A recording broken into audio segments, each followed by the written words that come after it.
ഞാനിന്നൊരു unpopular opinion പറയാൻ പോവാണ്. ഞാനിങ്ങനെ യൂട്യൂബിൽ വിനീത് ശ്രീനിവാസൻ്റെ സിനിമ കണ്ടുകൊണ്ടിരിക്കുകയായിരുന്നു. കുറുക്കൻ എന്ന് പറഞ്ഞിട്ട് ഒരു സിനിമയുണ്ട്.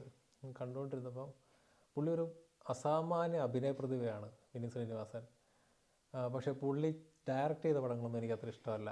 കാരണം ഡയറക്റ്റ് ചെയ്ത പടങ്ങളിൽ ഞാൻ കുറേ ക്രിഞ്ചോട് ക്രിഞ്ചാണ് പുള്ളിയുടെ പടങ്ങളിലെല്ലാം. ക്രിഞ്ചുകളും ക്ലീശകളും നിറഞ്ഞ പടങ്ങളാണ് പുള്ളിയുടേത്. എനിക്കിഷ്ടപ്പെട്ട ഒരു പടം എന്ന് വെച്ചാൽ ജേക്കബിൻ്റെ സ്വർഗ്ഗരാജ്യം എന്ന് പറഞ്ഞൊരു സിനിമയുണ്ട്.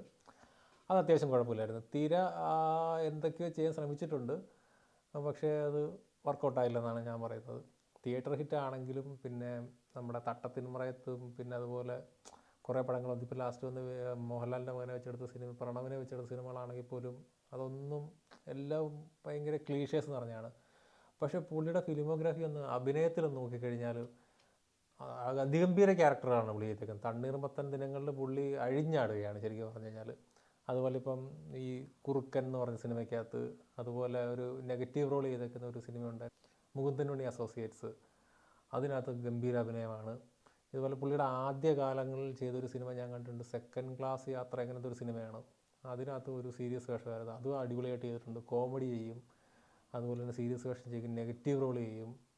അതുപോലെ പുള്ളിയുടെ പാട്ടും ഗംഭീര പാട്ടാണ്, നല്ല പ്ലസൻ്റ് ആയിട്ടുള്ള സൗണ്ടാണ്. നമുക്ക് കേൾക്കുമ്പോൾ തന്നെ സന്തോഷം തോന്നുന്നൊരു ടൈപ്പ് ശബ്ദമാണ് പുള്ളിയുടെ. പുള്ളിയുടെ പാട്ടുകൾ എനിക്ക് ഭയങ്കര ഇഷ്ടമാണ്. പുള്ളിയുടെ അഭിനയവും ആക്ടിങ്ങും സ്റ്റാർ മെറ്റീരിയലാണ് പുള്ളി. പക്ഷേ പുള്ളി ഈ ചെയ്യുന്ന ഡയറക്റ്റ് ചെയ്യുന്ന പടങ്ങൾ രക്ഷയില്ലാത്ത വിധം ക്രിഞ്ചാണെന്നാണ് എൻ്റെ അഭിപ്രായം. എൻ്റെ അഭിപ്രായത്തിൽ പുള്ളി ഈ ഡയറക്ഷൻ എന്ന് പറയുന്ന പരിപാടി നിർത്തിയിട്ട് അഭിനയത്തിൽ കോൺസെൻട്രേറ്റ് ചെയ്തായിരിക്കും നല്ലത്. പുള്ളിക്ക് നല്ലൊരു തരത്തിലുള്ളൊരു സ്റ്റാർ ആവാനുള്ളൊരു യോഗ്യതയുള്ള ഒരാളാണ്. ഇതൊരു അൺപോപ്പുലർ ഒപ്പീനിയനാണ്, വിമർശനങ്ങൾ വരുമെന്ന് എനിക്കറിയാം, പക്ഷേ ഞാൻ എൻ്റെ അഭിപ്രായം പറഞ്ഞതേ ഉള്ളൂ. Thank you.